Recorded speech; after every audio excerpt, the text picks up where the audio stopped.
এই হাওর ভ্রমণটা আসলে একসাথে অনেকগুলো ভ্রমণ হয়ে যায়। হাওর ভ্রমণে এখানে আসলে আপনি বিশাল একটা হাওর দেখতে পাবেন, সেই সাথে আপনি নৌকা ভ্রমণটা আপনার হয়ে যাচ্ছে। কারণ আর নৌকা ভ্রমণ সবসময় বরাবরই মানে অনেক আনন্দের হয়, অনেক মজার হয়। আমার মতামত খুবই সংক্ষিপ্তভাবে, দ্যাটস অসাম। খুব সুন্দর জায়গা, চারিদিকে শুধু পানি আর পানি, পানির মাঝে আমি নৌকায় ভাসছি। আমরা এখন আছি বাংলাদেশের একটি অন্যতম বড় পর্যটন কেন্দ্র এবং অন্যতম বড় হাওর নিকলি হাওর। সেখান থেকে আমরা মিঠামাইন এবং অষ্টগ্রামের উদ্দেশ্যে একটা বোটে করে যাত্রা শুরু করেছি। এখন এই হাওরের অভিজ্ঞতা এবং ভালো লাগা শেয়ার করবে প্রথমে আমি আলামিন ভাইকে বলছি। আলামিন ভাই বলেন। আমরা আসলে হাওড়ে দিকলি এসে পৌঁছলাম, একটা বোট নিয়ে এখন রওনা দিচ্ছি অষ্টগ্রাম মিঠামাইনের উদ্দেশ্যে। হাওড়ের অভিজ্ঞতা আসলে অনেক সুন্দর, একেবারে শুধু পানি চারদিকে, ভালোই লাগতেছে। এখানে না আসলে আসলে বোঝা যাবে না যে এটা কত বড় হাওর। আর এগুলো প্রাকৃতিক জিনিস, এগুলো দেখলে মানুষের যে কারণে মন মানসিকতা একটু ভালো হয়। তাই সবাই আসা উচিত, ঘোরা উচিত, দেখা উচিত। ওকে, গুড, থ্যাংক ইউ। এবার আমরা আসি সোহান ভাইয়ের কাছে। সোহান ভাই, কেমন লাগছে বা এই জায়গায় অন্যদেরকে আসতে সাজেস্ট করবেন? হ্যাঁ, জায়গাটা কেমন? অবশ্যই সাজেস্ট করবো। এই জায়গা অনেক সুন্দর, হাওর অঞ্চল। ঠিক আছে, আমরা আসছি, আপনারাও আসেন এই জায়গা দেখার জন্য। আমরা এখন আছি মিঠামইনে, এখান থেকে অষ্টগ্রামের উদ্দেশ্যে রওনা দিছি। আমরা যাচ্ছি, আপনারাও দেখেন, আসেন। হাওর দেখতে আপনাদের ভালো লাগবে, আমাদেরও ভালো লাগতেছে। আশা করি যদি সবাই আসেন সবারই ভালো লাগবে ইনশাল্লাহ। সবাই ভালো থাকবেন, আমাদের জন্য দোয়া করবেন, আমাদের জার্নিটা যেন সেফ হয়। ওকে, ওকে, গুড। এবার আমরা সাক্ষাৎকার নেব আমাদের আজকের ড্যাশিং হিরো রাহুল খান।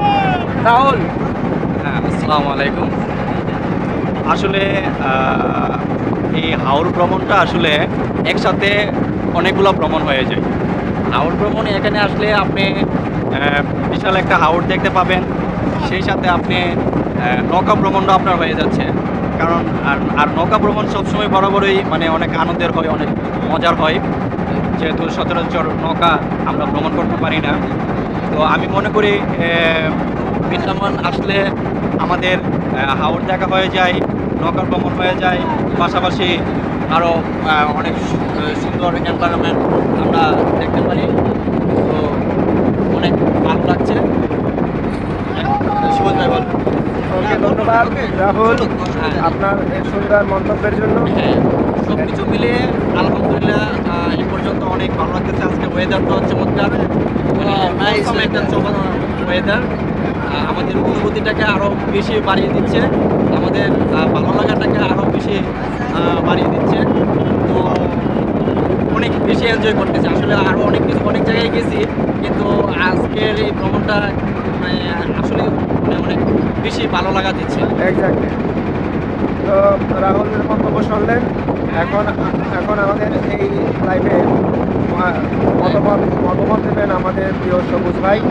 আমরা তার মতামত শুনব। আমার মতামত খুবই সংক্ষিপ্তভাবে, দ্যাটস অসাম। খুব সুন্দর জায়গা, চারিদিকে শুধু পানি আর পানি, পানির মাঝে আমি নৌকায় ভাসছি। ওকে, ওকে। ফিলটা না আসলে আসলে বোঝানো যাবে না। ওকে। খুবই সুন্দর। সারা মাসের ব্যস্ত থাকে বা সারা বছরের ব্যস্ত থাকে, একদিন একটু বিরতি দেন, বিরতি দিয়ে একটু এখানে আসেন, খুবই সুন্দর লাগবে। এবং এখানে আসার খরচ যে খুব একটা বেশি হবে তা না। ঢাকা থেকে যদি আসতে যান অ্যাপ্রক্সিমেট 1000 বা 1500 টাকার মধ্যে আপনারা 5-7 জন আসলে ঘুরে যেতে পারেন। খুবই সুন্দর, আসলে ঘুরে দেখেন। ধন্যবাদ, ধন্যবাদ, ধন্যবাদ সবুজ ভাই। পুরা ভিউটা চতুর্পাশে